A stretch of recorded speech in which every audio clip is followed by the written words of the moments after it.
जोहार दोस्तों। और आज हम लोग बात करेंगे कि अभी भी 100% लॉक हो सकता है। मैं बता रहा हूँ मित्रों कि ये चीज़ जो है वह अभी जो फॉर्म भरा रहा है, वो जो फॉर्म भरा रहा है उसमें स्पष्ट रूप से पूछा कि क्या आप इस राज्य के निवासी हैं। जब आप बोले हाँ तो कैटेगरी बोलना, और कैटेगरी के बाद में ST SC OBC EWS ये सब सारा के चीज़ में, उसके बाद में वहाँ भी अनरिजर्व है, वहाँ भी अनरिजर्व है। और जैसे आप बोलते हैं कि हम इस राज्य के निवासी नहीं हैं, यानी आपको सीधे आप अनरिजर्व में भेज रहा है। यानी वहाँ पर भी स्पष्ट रूप से बिना हम लोगों का आवासीय प्रमाण पत्र का भी अगर सरकार में डेडिकेशन हो तो बाहर को बाहर, अंदर को अंदर कर सकता है। मैं बता रहा हूँ कोई उड़ीसा में ऐसा ही हुआ। उड़ीसा में मैं बता रहा हूँ कि वहाँ पर जो रिजल्ट निकला था उनको 5% बाहर का लेना था, 95% वहीं का लेना था। उन्होंने ऐसा किया और वहाँ मैं बता रहा हूँ कि कटअप जो है 193% था। मेरा 2 बच्चा वहाँ पर एग्ज़ाम दिया था, एक का 93% उसका सिलेक्शन हो गया, उसका दूसरे का 91% उसका सिलेक्शन नहीं हुआ। जबकि वहाँ के जनरल का जो कटअप था उससे उसका 3-4% ज़्यादा था। उसने जब फिर वह उड़ीसा से कांटेक्ट किया वहाँ के SSC से कि मेरा क्यों नहीं हुआ, मेरा तो इतना परसेंट है, वहाँ से स्पष्ट उसको उत्तर मिला कि बाहरी को हमको 5% लेना था और वो 5% हम लोगों को 93% पर मिल गया, इसलिए और उससे ज़्यादा पर मिल गया, इसलिए अब हम आपका सिलेक्शन नहीं कर सकते हैं। यानी अगर यदि आप सरकार चाहे, अभी भी चाहेगी, क्योंकि आपका फार्म भरने के बाद भी अगर सरकार में डेडिकेशन होगा तो ये चीज़ हो सकता है। सिर्फ जोर लगाने की ज़रूरत है। हम लोग क्या करते हैं, बाबा अब ये किस्मतमान होता है से होता है, अब हम परीक्षा दे दलूँ, बाप हमारे किस्मत में जे लिखा होते से होते। दोस्तों किस्मत में कुछ नहीं लिखा होता है। मैं बता रहा हूँ, आप कर्म करोगे तो आपका मिलेगा। मनोज यादव के किस्मत में नहीं लिखा था, कर्म किया तो मिला। आज पूरे झारखंड के लोग लेकर यदि जाने तो कर्म किया तो जाना। गरीब परिवार से हम बिलोंग करते हैं। आप देखिए जयराम महतो को, वो कहाँ से है, एकदम गरीब परिवार, छप्पर है घर में, लेकिन वो कर्म किया तो वहाँ पर जा रहा है। मित्रों कर्म करना है, कर्म करेंगे और प्रयास करेंगे।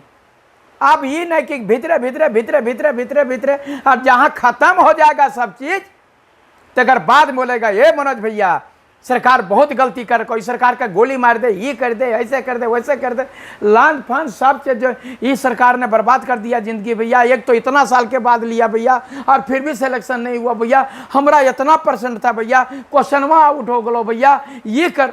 उस समय आपको कुछ नहीं, क्या कर सकते हैं। जब सांप बिल में ढुक जाएगा, यानी सांप जब बिल में घुस जाएगा, ओकर बाद में लाठी पीटने से कुछ नहीं होगा।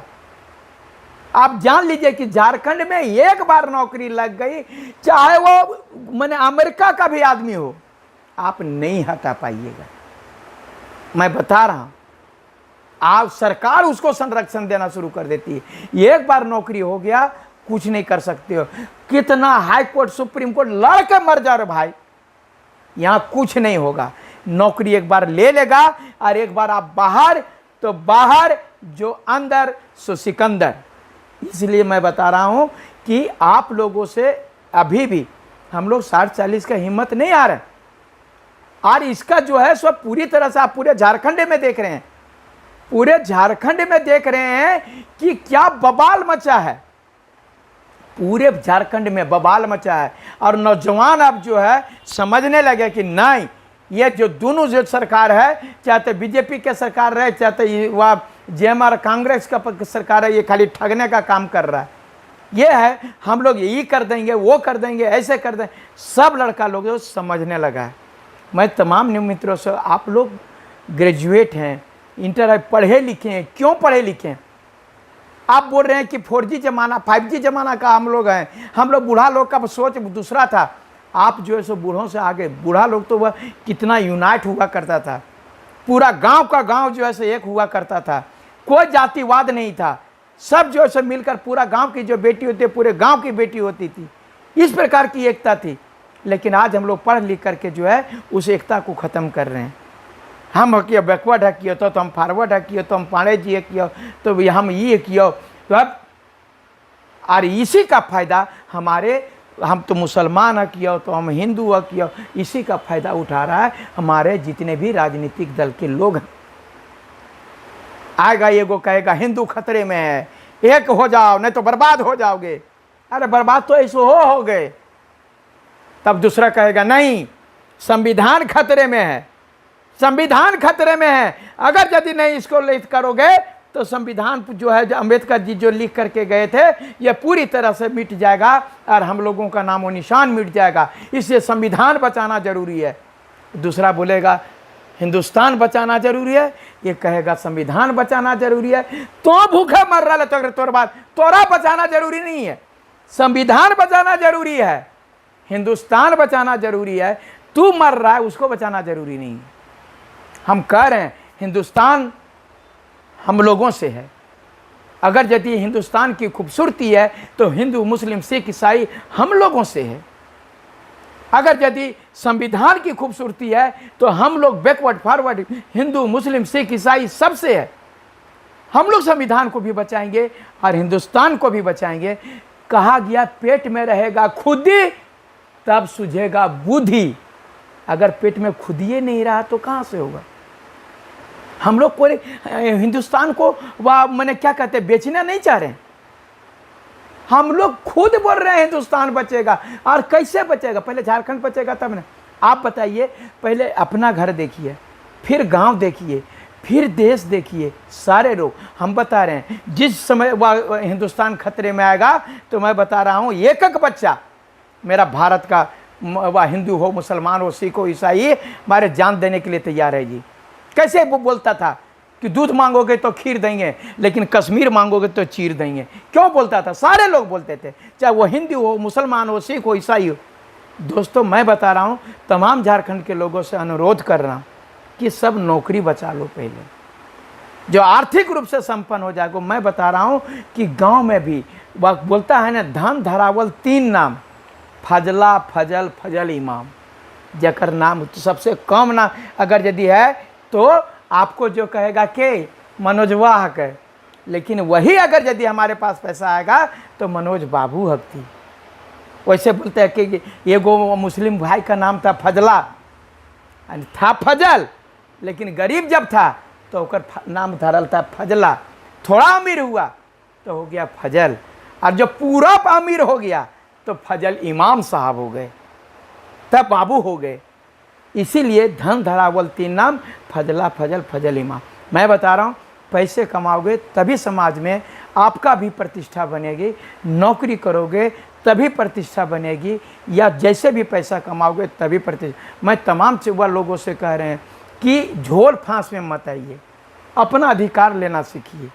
आप लोग पढ़े लिखे हैं, हम पढ़े लिखों को समझा रहे हैं और उसकी राजनीति कर रहे हैं। कुछ लोग हमरा बोलता है कि आय मनोज भैया तो टीम में एसटी न खाओ हो, तो टीम में फल्ला न खाओ हो। अरे बेवकूफ तेने सब है रे, सब है। अब क्या हम लोग जब कर रहे थे 60-40 का तो क्या एसटी नहीं साथ दे रहा था। सरायकेला बता रहे हैं कि मैं बता रहा हूँ सरायकेला का रामनगर सॉरी राजनगर एक ऐसा शहर है सरायकेला में जिसको ना ही जेएमएम बंद करवा पाया न बीजेपी बंद करवा पाया, लेकिन हमारा 60-40 पर जो है जेएसयू की टीम ने राजनगर को पूरी तरह 1 दिन नहीं 2 दिन बंद करवा दिया। ये हमारी ताकत है। मैं बता रहा हूँ तमाम लोग छात्रों से कि एक बार जोर लगाओ, एक बार धक्का लगाओ, निश्चित रूप से 60-40 को हटाकर हमारी नियुक्ति होगी। आप लोग साथ दीजिए, तमाम युवा साथ दीजिए, इन लोगों को झोल फांस वाले लोगों को समझिए। और नहीं समझिएगा तो हमारे क्या कीजिएगा। हम रोज़ बोलते हैं समझो रे समझो रे समझ, कबूतर आएगा दाना क्या बोलते हैं कि शिकारी आएगा जाल बिछाएगा दाना डालेगा नहीं, लोग से फंसना है। रोज फंसना, और जाकर फंस जाओ, फंस जाओ तो रेत देगा, क्या करेंगे हम क्या करेंगे। इसलिए आप लोगों से अनुरोध है कि एकता बना करके साथ दीजिए, और निश्चित रूप से हम लोगों का माने जीत होगा, कामयाबी मिलेगी। धन्यवाद।